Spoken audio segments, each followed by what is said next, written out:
Chapter 11. Roll of thunder, hear my cry, over the water by and by. Old man coming down the line, whip in hand to beat me down, but I ain't gonna let him turn me around. The night whispered of distant thunder. It was muggy, hot, a miserable night for sleeping. Twice I had awakened hoping that it was time to be up, but each time the night had been total blackness with no hint of graying dawn. On the front porch Mr. Morrison sat singing soft and low into the long night, chanting to the approaching thunder. He had been there since the house had darkened after church, watching and waiting, as he had done every night since Papa had been injured. No one had ever explained why he watched and waited, but I knew.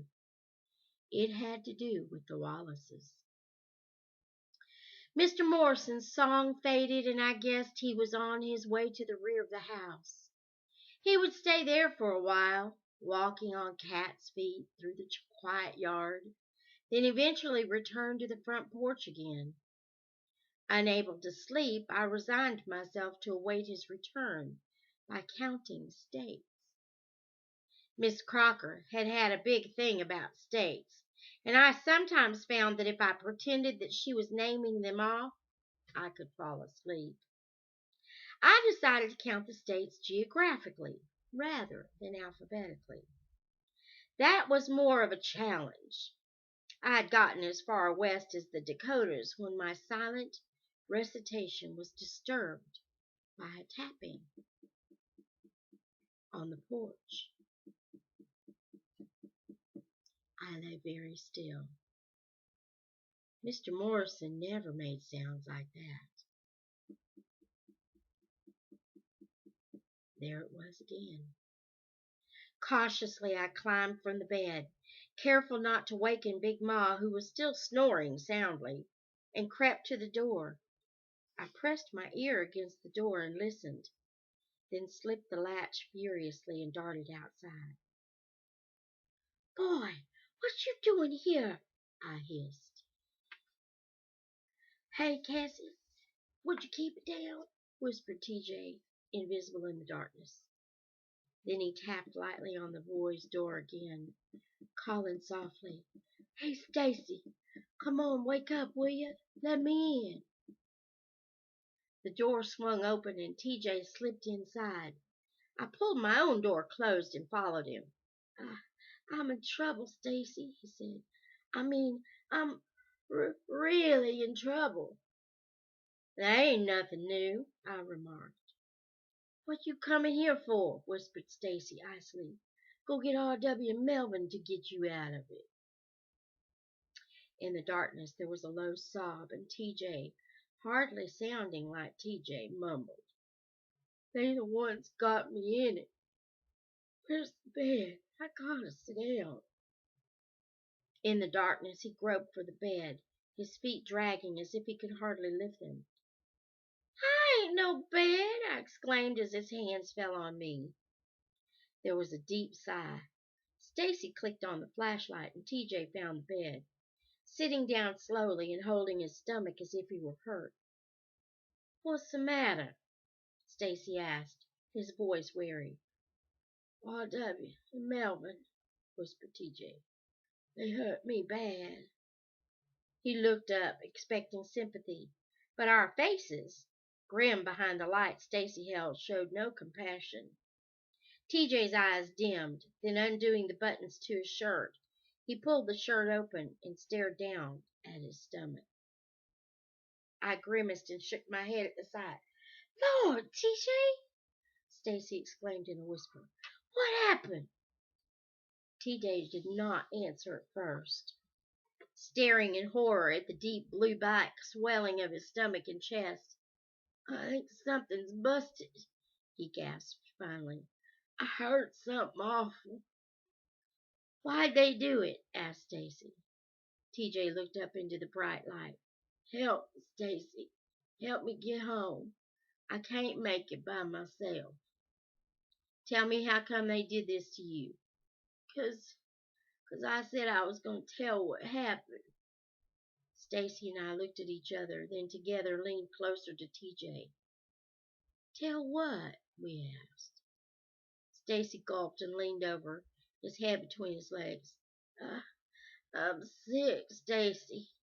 I gotta get home before my daddy wake up.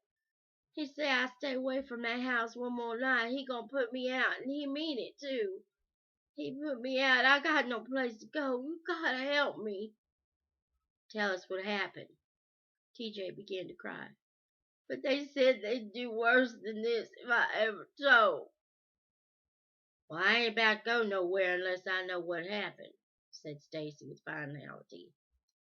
TJ searched Stacy's face in the rim of ghostly light cast by the flashlight. Then he told his story. After he and the Simses left Great Faith, they went directly to Strawberry to get the pearl-handled pistol. But when they arrived, the mercantile was already closed. The Simses said that there was no sense in coming back for the pistol. They would simply go in and take it. TJ was frightened at the thought, but the Simses assured him that there was no danger. If they were caught, they would simply say that they needed the pistol that night, but intended to pay for it on Monday. In the storage room at the back of the store was a small open window through which a child or a person as thin as TJ could wiggle. After waiting almost an hour after the lights had gone out in the Barnett's living quarters on the second floor, TJ slipped through the window and opened the door, and the Simses entered, their faces masked with stockings and their hands gloved. TJ, now afraid that they had something else in mind, wanted to leave without the pistol. But R.W. had insisted that he have it.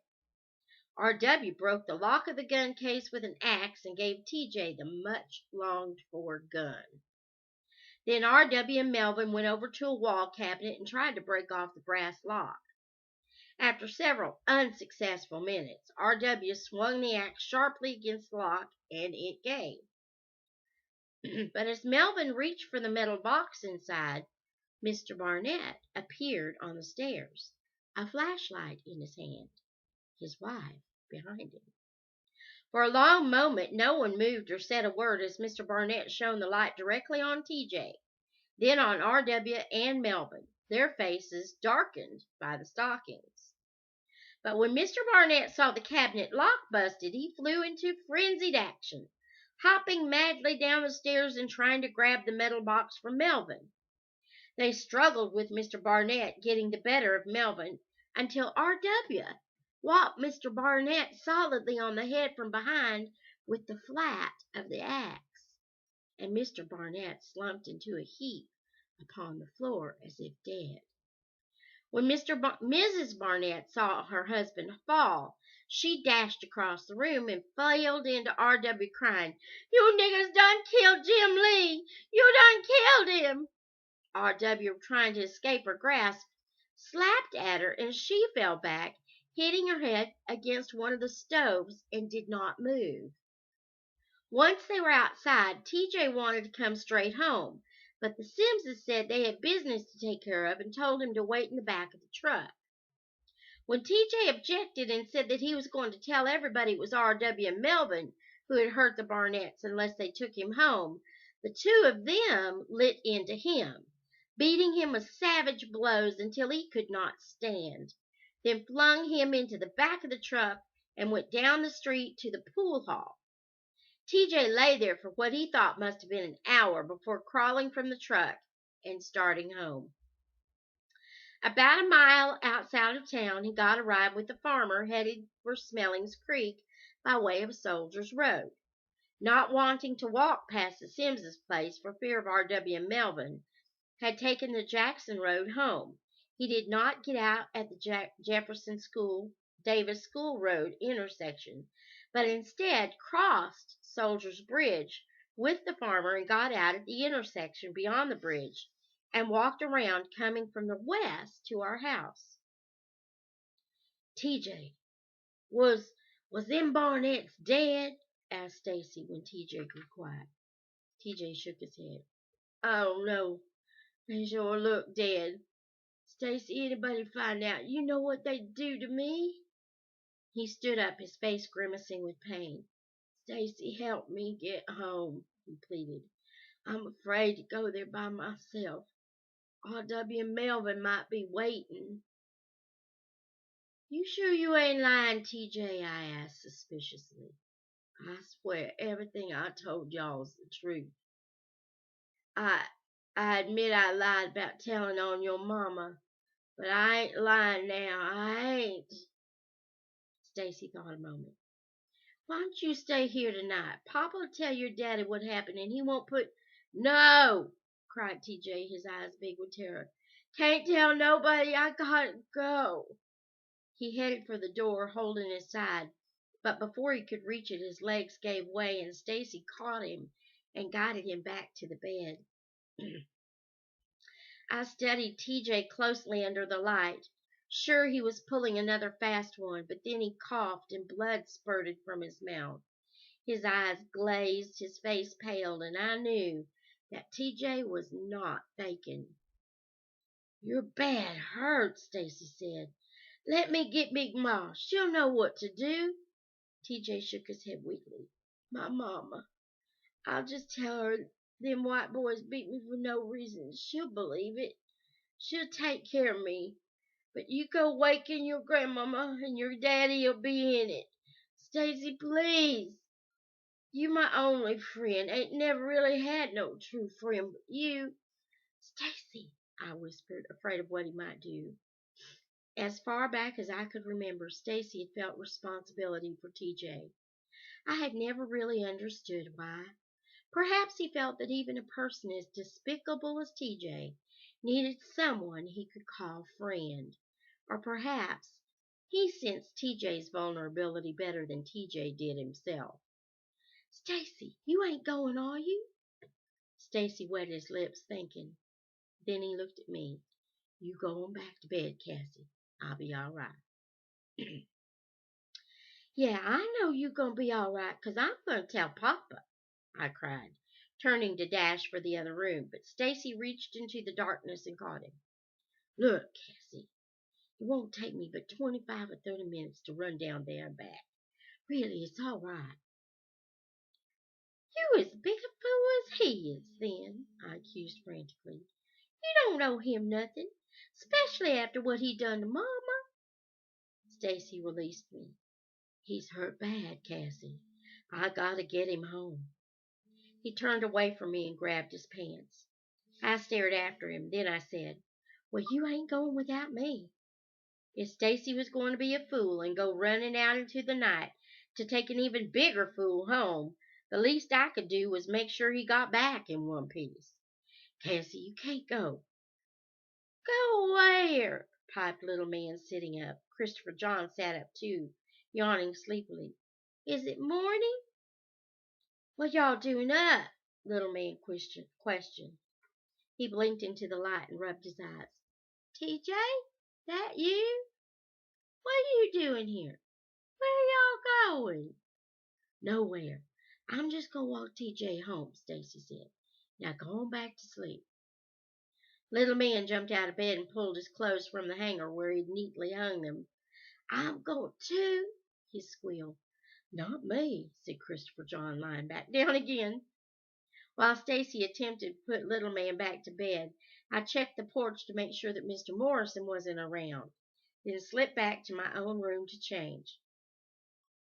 When I emerged again, the boys were on the porch, and Christopher John, his pants over his arm, was murmuring a strong protest against this middle-of-the-night stroll. Stacy attempted to persuade both him and Little Man to get back inside, but Little Man would not budge, and Christopher John, as much as he protested, would not be left behind. Finally, Stacy gave up, and with TJ leaning heavily against him, hurried across the lawn. The rest of us followed. Once on the road, Christopher John struggled into his pants, and we became part of the night. Quiet, frightened, and wishing to dump TJ on his front porch and get back to the safety of our own beds, we hastened along the invisible road, brightened only by the round of the flashlight. The thunder was creeping closer now, rolling angrily over the forest depths and bringing the lightning with it as we emerged from the path into the deserted Avery yard. Wait till I get inside, will you? Requested TJ. Ain't nobody here, I said sourly. What you need us to wait for? Go on, TJ, we'll wait, said Stacy. Thanks, y'all, TJ said. Then he limped to the side of the house and slipped awkwardly into his room through an open window. Come on, let's get out of here, said Stacy, heading us back to the path. But as we neared the forest, Little Man turned. Hey, y'all, look over yonder. What's that? Beyond the Avery house, bright lights appeared far away on the road near the Granger mansion. For a breathless second they lingered there, then plunged suddenly downward toward the Averys. The first set of lights was followed by a second, then a third, until there were half a dozen sets of headlights beaming over the trail. What's happening? Cried Christopher John. For what seemed an interminable wait, we stood watching those lights drawing nearer and nearer before Stacy clicked off the flashlight and ordered us into the forest. Silently, we slipped into the brush and fell flat to the ground. 2 pickups and 4 cars rattled into the yard, their lights focused like spotlights on the Avery front porch. Noisy, angry men leapt from the cars and surrounded the house. Caleb Wallace and his brother Thurston, his left arm hanging akimbo at his side, pounded the front door with their rifle butts. Y'all come on out of there, called Caleb. We want that thieving, murdering nigger of y'all's. Stacy, I stammered, feeling the same nauseous fear I had felt when the nightmen had passed and when Pop had come home shot and broken. What they gonna do? I don't know, Stacy whispered as 2 more men joined the Wallaces at the door. Why, ain't that R.W. Melvin? I exclaimed. What the devil they doing? Stacy quickly muffled me with the palm of his hand as Melvin thrust himself against the door in an attempt to break it open, and R.W. smashed a window with his gun. At the side of the house, several men were climbing through the same window TJ had entered only a few minutes before.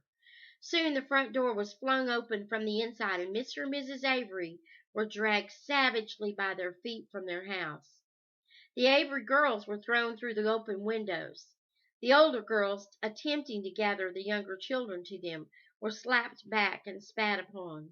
Then quiet, gentle Claude was hauled out, knocked to the ground, and kicked.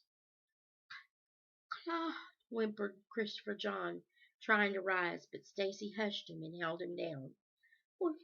We gotta get help, Stacy rasped, but none of us could move. I watched the world from outside myself. Then TJ emerged, dragged from the house on his knees. His face was bloody, and when he tried to speak, he cried with pain, mumbling his words as if his jaw were broken. Mr. Avery tried to rise to get to him, but was knocked back. Look what we got here, one of the men said, holding up a gun. That pearl-handled pistol from Jim Lee's store. Oh, Lord, Stacy groaned. Why didn't he get rid of that thing? TJ mumbled something we could not hear, and Caleb Wallace thundered. Stop lying, boy, 'cause you in a whole lot of trouble. You was in there, Miss Barnett, when she come to and got help, said 3 black boys robbed their store and knocked out her husband. And R.W. and Melvin Sims seen you and them 2 other boys running from behind that store when they come into town to shoot some pool. But it was R.W. Melvin, I started before Stacy clasped his hand over my mouth again. Now who was them other 2 and where's that money y'all took? Whatever TJ's reply, it obviously was not what Caleb Wallace wanted to hear, for he pulled his leg back and kicked TJ's swollen stomach with such force that TJ emitted a cry of awful pain and fell prone upon the ground. "Lord Jesus! Lord Jesus!" cried Mrs. Avery, wrenching herself free from the men who held her and rushing toward her son. "Don't let them hurt my baby no more. Kill me, Lord, but not my child." But before she could reach TJ, she was caught by the arm and flung so ferociously against the house that she fell, dazed. And Mr. Avery, struggling to reach her, was helpless to save either her or TJ. Christopher John was sobbing distinctly now.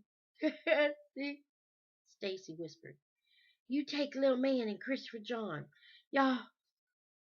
The headlights of 2 more cars appeared in the distance, and Stacy immediately hushed. One of the cars halted on the Granger Road, its lights beaming aimlessly into the blackness of the cotton fields. But the lead car came crazy and fast along the rutted trail toward the Avery house, and before it had rolled to a complete stop, Mr. Jamison leaped out. But once out of the car, he stood very still, surveying the scene. Then he stared at each of the men as if preparing to charge them in the courtroom and said softly, "Y'all decide to hold court here tonight?" There was an embarrassed silence. Then Caleb Wallace spoke up. "Now look here, Mr. Jamison, don't you come messing in this thing." "You do," warned Thurston hotly. "We just likely to take care of ourselves a nigger lover, too, tonight." An electric tenseness filled the air, but Mr. Jamison's placid face was unchanged by the threat. "Jim Lee Barnett and his wife are still alive. Y'all let the sheriff and me take the boy. Let the law decide whether or not he's guilty." "Where's Hank?" someone asked. "I don't see no law." "That's him up at Harlan Granger's," Jamison said, with a wave of his hand over her shoulder. "He'll be down in a minute. Now leave the boy be." "For my money, I say let's do it now," a voice cried. "Ain't no need to waste good time and money trying no thieving nigger." A crescendo of ugly hate rose from the men as the second car approached. They grew momentarily quiet as the sheriff stepped out. The sheriff looked uneasily at the crowd as if he would rather not be here at all, then at Mr. Jamison. "Where's Harlan?" asked Mr. Jamison. The sheriff turned from Mr. Jamison to the crowd without answering him. Then he spoke to the men. "Mr. Granger sent word by me that he ain't gonna stand for no hanging on his place. He say y'all touch one hair on that boy's head while he be on this land, he's gonna hold every man here responsible." The men took the news in grim silence. Then Caleb Wallace cried, "Then why don't we go somewhere else? I say what we ought to do is take him on down the road and take care of that big black giant of a nigger at the same time." "And why not that boy he working for, too?" yelled Thurston. "Stacy," I gasped. "Hush." A wailing affirmation rose from the men. "I got me 3 new ropes," exclaimed Caleb. "New? How come you want to waste a new rope on a nigger?" asked Melvin Sims. "Because that one nigger is an old one might break." There was chilling laughter, and the men moved toward their cars, dragging TJ with them. "No!" cried Mr. Jamison, rushing to shield TJ with his own body. "Cassie," Stacy whispered hoarsely. "Cassie, you got to get Papa now. Tell him what happened. I don't think Mr. Jamison can hold him." "You come too." "No, I'll wait here." I ain't going without you, I declared, afraid that he would do something stupid, like trying to rescue TJ alone. Look, Cassie, go on, will you please? Papa'll know what to do. Somebody's got to stay here in case they take TJ off into the woods somewhere. I'll be all right. Well, please, Cassie, trust me, will you? I hesitated. You promise you won't go down there by yourself? Yeah, I promise. Just get Papa and Mr. Morrison before they hurt them some more. He placed the unlit flashlight in my hand, pushed me up, clutching Little Man's hand. I told him to grab Christopher John's, and together the three of us picked our way along the black path, afraid to turn on the flashlight for fear of its light being seen. Thunder crashed against the corners of the world, and lightning split the sky as we reached the road, but we did not stop. We dared not. We had to reach Papa. And that's the end of chapter 11. Until next time, may the Lord bless you and keep you. May he make his face to shine upon you and be gracious to you. May the Lord lift up his countenance upon you and grant you his peace.